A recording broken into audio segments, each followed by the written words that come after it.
Hello दोस्तों, कैसे हैं आप सब। स्वागत आप सभी का ब्रेकिंग न्यूज चैनल में। तो आइए जानते हैं देश दुनिया की महत्वपूर्ण और काम की खबरों को।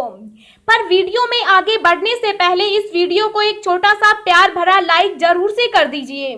तो चलिए जानते हैं आज की पहली बड़ी खबर। जवानों संग दिवाली मनाने जैसलमेर जाएंगे पीएम मोदी। सीडीएस व सेना प्रमुख रहेंगे मौजूद। जी हां, इस साल की दिवाली खास होने जा रही है क्योंकि इस बार यह महामारी के दौर में मनाई जाएगी। ऐसे ही मुश्किल दौर में प्रधानमंत्री नरेंद्र मोदी हर साल की तरह इस साल भी जवानों के साथ दिवाली मनाने जाएंगे। माना जा रहा है कि पीएम मोदी इस बार जैसलमेर सीमा पर जवानों के साथ दीप पर्व मना सकते हैं। पीएम मोदी के साथ chief of defence staff Bipin Rawat, सेना प्रमुख एमएम नरवणे भी वहां मौजूद रह सकते हैं। बता दें कि इससे पहले भी कई बार प्रधानमंत्री नरेंद्र मोदी दिवाली का त्योहार देश की सीमा पर तैनात जवानों के साथ मनाते आए हैं। प्रधानमंत्री मोदी इससे पहले जम्मू कश्मीर, उत्तराखंड समेत कई जगहों पर जाकर जवानों के साथ दिवाली मना चुके हैं। प्रधानमंत्री मोदी जवानों को इस मौके पर अपने हाथ से मिठाई खिलाते हैं और उनसे बात करते हैं। बता दें कि पिछले कई दिनों से भारत और चीन के बीच तनाव का माहौल है और अगर ऐसे में प्रधानमंत्री नरेंद्र मोदी जवानों के साथ दिवाली मनाएंगे तो उनका मनोबल बढ़ेगा। सरकार ने पेंशनर्स को दिया दिवाली गिफ्ट। शुरू की नई सर्विस, अब डाकिया घर आकर बनाएगा आपका जीवन प्रमाण पत्र। जी हां, दिव्यांग व बुजुर्गों को जीवन प्रमाण पत्र बनवाने के लिए डाकघर जाने की जरूरत नहीं है। इंडियन पोस्टल पेमेंट बैंक घर पहुंच सुविधा दे रहा है। नजदीकी पोस्टमैन से संपर्क कर उसे सूचना देनी है। इसके बाद पोस्टमैन संबंधित व्यक्ति के घर पहुंचकर डिजिटल जीवन प्रमाण पत्र बनाएगा। केंद्र सरकार, राज्य सरकार और अन्य सरकारी संस्थाओं के पेंशन भोगी इस सेवा का लाभ उठा सकते हैं। आपके बुलावे में डाकिया घर पर ही मात्र 5 मिनट में ही बायोमेट्रिक जीवन प्रमाण पत्र जारी कर देगा। इसके लिए मात्र 70 रुपए का ही भुगतान करना होगा। राफेल पर बड़ा खतरा, दिवाली पर पाकिस्तान ने रची बड़ी साजिश, जारी हुआ हाई अलर्ट। जी हां, देश में फेस्टिव सीजन की धूम मची हुई है, लेकिन पाकिस्तान हमेशा की तरह त्योहारों में अपनी बुरी नजर लगाना चाहता है। जहां एक और देश में सभी धूमधाम से त्योहारों को मनाने में जुटे हुए हैं, तो वहीं पाकिस्तानी साजिश को लेकर खुफिया अलर्ट जारी किया गया। बताया जा रहा है कि पाकिस्तान की खुफिया एजेंसी आईएसआई और आतंकी संगठन लश्कर-ए-तैयबा के चीफ हाजिफ सईद के गुर्गों ने दिवाली के मौके पर बड़े आतंकी हमले की साजिश रची है। इन प्रमुख शहरों में हो सकते हैं हमले। मिली जानकारी के मुताबिक राष्ट्रीय राजधानी दिल्ली, यूपी की राजधानी लखनऊ और पंजाब के मुख्य शहर अंबाला के भीड़ भाड़ वाले इलाकों में इन हमलों को अंजाम दिया जा सकता है। बताया जा रहा है कि इन आतंकियों की अंबाला का एयरफोर्स स्टेशन पर भी बुरी नजर है।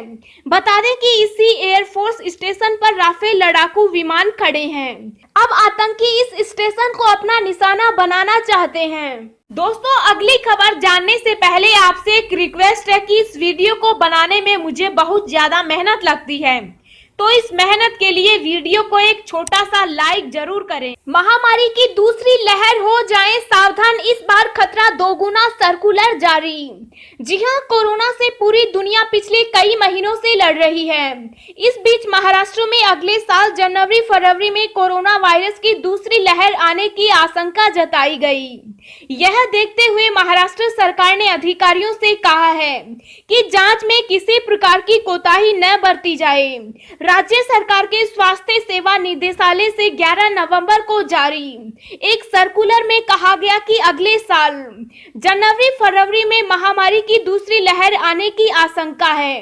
सर्कुलर के अनुसार कोरोना वायरस की जांच में किसी प्रकार की कोताही नहीं बरती जानी चाहिए और सभी लैब भारतीय चिकित्सा अनुसंधान परिषद के दिशा निर्देशों के अनुरूप काम करेगी। देश के कुछ हिस्सों में बारिश के आसार, पहाड़ी इलाकों में बर्फबारी से बढ़ेगी ठंड की रफ्तार। जी हां, बंगाल की खाड़ी में उठे चक्रवाती तूफान के चलते देश भर के दक्षिणी हिस्सों में बारिश का मौसम बना हुआ है। हालांकि अभी उत्तर भारत में मौसम शुष्क बना रहेगा, लेकिन अन्य हिस्सों में जारी बारिश से कुछ हिस्सों में समय से पहले सर्दी आ गई, जिससे आशंका जताई जा रही है कि अगर चक्रवाती तूफान का प्रभाव ऐसा ही बना रहा तो उत्तर भारत के कई क्षेत्रों में शीतलहर प्रवेश करने में देर नहीं होगी। मौसम विभाग ने बताया कि अगले 24 घंटों के दौरान अंडमान और निकोबार द्वीप समूह है, तमिलनाडु, तेलंगाना, कर्नाटक और तटीय आंध्र प्रदेश में हल्की से मध्यम बारिश होने की संभावना है। वहीं कुछ स्थानों पर भारी बारिश दर्ज किए जाने का अनुमान है। अगर पहाड़ी क्षेत्रों की बात करें तो जम्मू कश्मीर, गिलगित बाल्टिस्तान और मुजफ्फराबाद के ऊपरी इलाकों में बर्फबारी के साथ हल्की बारिश के आसार हैं। हिमाचल प्रदेश में भी हल्की बारिश हो सकती है। इन राज्यों में मौसम रहेगा शुष्क। विभाग ने बताया कि उत्तर भारत के दिल्ली, हरियाणा, राजस्थान, पंजाब, उत्तर प्रदेश समेत कुछ राज्यों में अभी 3 से 4 दिनों तक बारिश की संभावना नहीं है।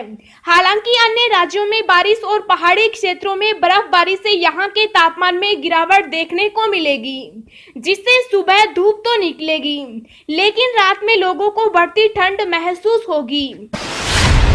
आयुर्वेद दिवस पर पीएम ने राजस्थान, गुजरात को समर्पित किए 2 आयुर्वेद संस्थान।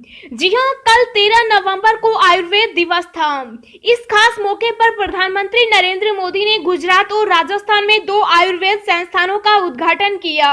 दरअसल पीएम मोदी ने गुजरात के जामनगर के आयुर्वेद अध्यापन एवं अनुसंधान संस्थान और जयपुर के राष्ट्रीय आयुर्वेद संस्थान का उद्घाटन कर राष्ट्र को समर्पित किया। इसके बाद अपने संबोधन में पीएम मोदी ने कहा, इस बार का आयुर्वेद दिवस गुजरात और राजस्थान के लिए विशेष है। ये हमारे युवा साथियों के लिए भी विशेष है। आयुर्वेद भारत की एक विरासत है, जिसके विस्तार में पूरी मानव जाति की भलाई है। ट्रंप का ड्रैगन को बड़ा झटका, चीनी सेना के साथ सुरक्षा संबंधी लेन देन पर लगाया बैन। जी हां, अमेरिका के राष्ट्रपति डोनाल्ड ट्रंप ने एक कार्यकारी आदेश जारी कर चीन की सेना के साथ सुरक्षा संबंधी लेन देन तथा उपकरणों की खरीद एवं बिक्री पर बैन लगा दिया। यह कार्यकारी आदेश 11 जनवरी 2021 से लागू हो जाएगा। ट्रंप ने गुरुवार को इस कार्यकारी आदेश को मंजूरी प्रदान करने के बाद कहा कि यह कार्यकारी आदेश चीन की कम्युनिस्ट सेना की किसी भी कंपनी के साथ सुरक्षा संबंधी लेन देन तथा उपकरणों की खरीद एवं बिक्री पर प्रतिबंध लगाता है। भारत पहुंची कोरोना वायरस की रूसी वैक्सीन स्पुतनिक वी की पहली खेप, जल्द शुरू होगा क्लिनिकल ट्रायल। जी हां, रूसी कोरोना वायरस की वैक्सीन भारत आ गई है। भारत की दिग्गज फार्मा कंपनी डॉक्टर रेड्डीज जल्द ही भारत में इस कोरोना वैक्सीन स्पुतनिक वी का दूसरे और तीसरे चरण का अडेप्टिव क्लिनिकल ट्रायल शुरू करेगी। हाल ही में इस कंपनी को कोरोना वैक्सीन के भारत में ह्यूमन ट्रायल की अनुमति मिली थी। भारत सहित विकासशील देशों के सामने नई चुनौती, बेहद कम तापमान पर ही रखा जा सकता है फाइजर का कोविड-19 टीका।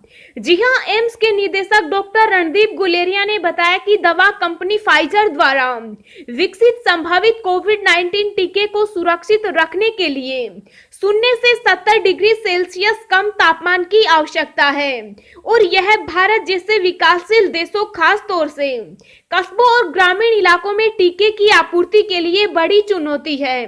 गुलेरिया का कहना है कि भारत में ज्यादातर टीकों को 2 से 8 डिग्री सेल्सियस के तापमान पर रखा जा सकता है।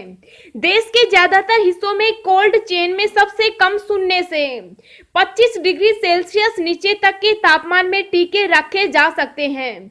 उन्होंने कहा कि देश के कस्बों, गांवों और सुदूर क्षेत्रों में इतने कम तापमान वाली कोल्ड स्टोरेज चेन नहीं है।